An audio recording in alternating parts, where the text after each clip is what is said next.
দিচ্ছিস। যা ওকে ধরে নিয়ে চলেন ভাই, ওই যে ভাড়া দিক গেছে, চলেন, চলেন।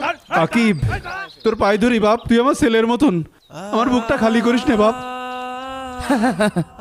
গত 15 বছর ধরে তোর ছেলে কত মায়ের বুক খালি করেছে, তখন কোথায় ছিল তোর এত ইমোশনাল কথাবার্তা?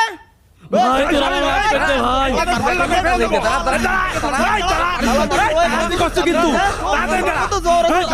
মানে ভাই ভাই আমার ছেড়ে দে।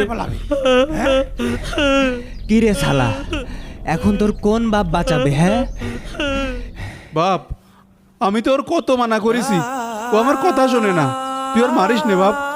চাচা আজকে কিন্তু আমি আর কারোর কোনো কথা শুনবো না নে। তুমি কিন্তু আমাদের এই নাটার মধ্যে আইসো না, তুমি ঘরে যাই নাকি তেল দিয়ে ঘুমাও। আজকে শুধু গ্রামের লাশ পড়বে, লাশ।